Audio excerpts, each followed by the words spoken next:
Om Swastiastu. Perkenalkan, nama saya Dewa Ridho Kurniawan dengan NIM 202161211195 dari kelas 4. Di sini saya akan mempresentasikan yaitu tugas UTS mengenai resum materi 1 hingga materi 7 mata kuliah arsitektur Nusantara. Arsitektur merupakan bidang yang sangat luas dan mencakup banyak aspek termasuk estetika, fungsionalitas, keberlanjutan, teknologi, dan budaya. Arsitek bertanggung jawab untuk menciptakan lingkungan fisik yang memenuhi kebutuhan dan keinginan manusia sambil mempertimbangkan faktor-faktor seperti lingkungan, budaya, dan efisiensi energi. Sedangkan Nusantara merupakan sebutan untuk wilayah geografis yang meliputi kepulauan Indonesia yang terdiri dari ribuan pulau-pulau yang tersebar di Samudra Hindia dan Pasifik. Arsitektur Nusantara merujuk pada ragam gaya dan bentuk arsitektur yang berkembang di wilayah Nusantara yang mencakup kepulauan Indonesia dan daerah-daerah sekitarnya. Arsitektur Nusantara adalah manifestasi seni dan kecerdasan manusia dalam merancang dan membangun bangunan, struktur, dan ruang di wilayah kepulauan Indonesia dan sekitarnya. Selanjutnya yaitu ciri-ciri arsitektur Nusantara tradisional dapat bervariasi tergantung pada wilayah geografis dan budaya yang berbeda di Indonesia. Ciri-ciri umum yang sering ditemui dalam arsitektur tradisional Nusantara berupa penggunaan material lokal, atap rumah panggung, ornamen dan ukiran kayu, struktur terbuka, ruang terbuka dan tertutup, pilar-pilar dan tiang, warna alam, dan juga adat dan simbolisme. Konsep arsitektur tradisional di Nusantara mencakup ide-ide dan prinsip-prinsip yang mendasari arsitektur tradisional yang ditemukan di Kepulauan Indonesia atau Nusantara. Adapun 6 aspek konsep arsitektur tradisional meliputi budaya, agama, ekonomi, adat, iptek, dan pendidikan. Selanjutnya, Indonesia adalah negara yang sangat beragam budaya dengan lebih dari 300 kelompok etnis dan suku bangsa. Pemahaman arsitektur berasal dari bahasa Latin yaitu arsitektura yang berasal dari bahasa Yunani kuno yang berarti pembangunan utama. Menurut Marcus Vitruvius Polio adalah suatu karya yang memenuhi syarat firmitas, utilitas, dan venusitas. Selain menyatakan suatu informasi gagasan program desain yang merealisasikan menjadi wujud yang fungsionalitas, kokoh, estetik, dan nyaman. Selanjutnya yaitu kemiripan arsitektur mencerminkan prinsip-prinsip umum yang menekankan keberlanjutan adaptasi terhadap lingkungan, alam, dan nilai-nilai budaya setempat. Cakupan arsitektur Nusantara mencerminkan kekayaan budaya Indonesia yang luar biasa dan keragaman lingkungan alam di seluruh kepulauan. Pola permukiman dan tipe rumah tinggal di Nusantara memiliki beragam karakteristik yang sangat dipengaruhi oleh keberagaman budaya, geografis, dan lingkungan alam di seluruh kepulauan Indonesia. Berikut ini merupakan pola permukiman tipe rumah tinggal di Nusantara. Pada gambar sebelah kiri merupakan pola permukiman tradisi, dan pada gambar sebelah kanan merupakan tipe rumah tradisi. Selanjutnya yaitu arsitektur Bali, merupakan gaya arsitektur tradisional yang unik dan khas di Pulau Bali.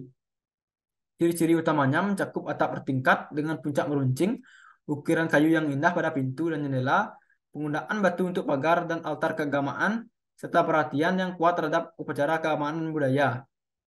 Periode waktu arsitektur Bali yaitu yang pertama pada zaman prasejarah, dan yang kedua periode kerajaan, yang ketiga pada penjajahan Belanda pada tahun 1906 dan hingga tahun 1942.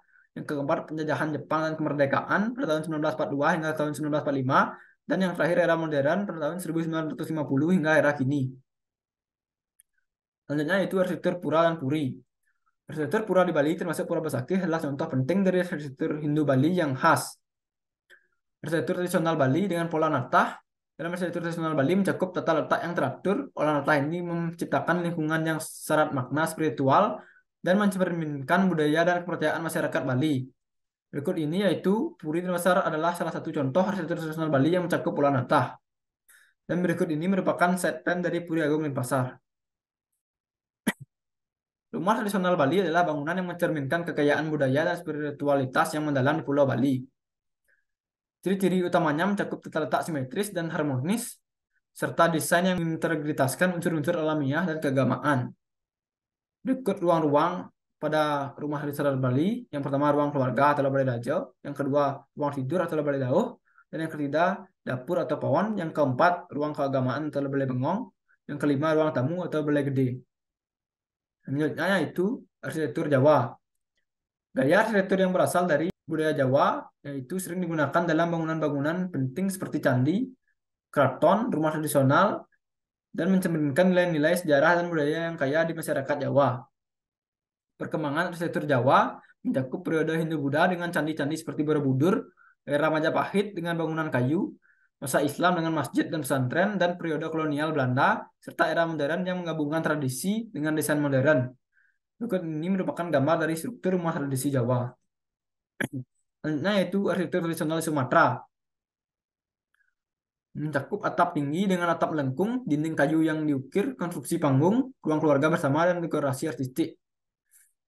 Contoh arsitektur tradisional di Sumatera yaitu rumah Nias, yang kedua ada rumah Gadang, dan yang ketiga ada rumah adat Batak Toba. Yang keempat ada rumah Anjung, yang kelima ada Pasar Bawah Riau, dan yang keenam ada rumah suku Talang Mama. Selanjutnya yaitu arsitektur tradisional di Sulawesi, mencerminkan hubungan erat dengan lingkungan alam serta budaya dan tradisi masyarakat setempat. Beberapa contohnya meliputi rumah Bugis Makassar, yang kedua ada rumah Toraja, dan yang ketiga ada rumah arsitektur tradisional di Manado.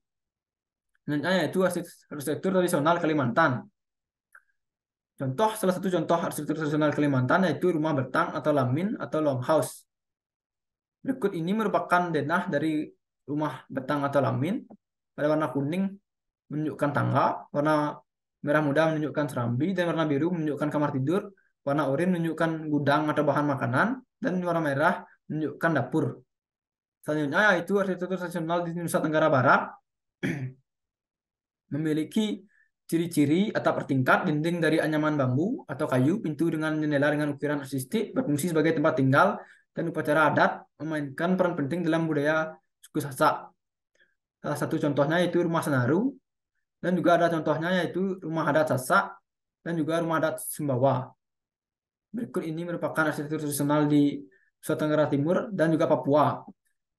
Salah satu contohnya yaitu bangunan dengan atap gewang, merupakan bangunan dengan penggunaan daun lontar pada bagian atap. Yang kedua ada rumah adat Kuari Honai, dan yang ketiga ada bangunan neovernakular Jayapura. Yang terakhir yaitu regionalisme arsitektur. Pengaplikasian nilai dan makna lokal atau arsitektur masa lalu pada arsitektur mendatang atau arsitektur masa kini dapat disebut dengan regionalisme arsitektur, yang merupakan pendekatan dalam desain bangunan yang mencerminkan budaya, tradisi lingkungan, dan karakteristik unik suatu wilayah. Ini mengintegritaskan elemen-elemen lokal dan mempromosikan identitas budaya sambil mempertimbangkan keberlanjutan dan kebutuhan fungsional.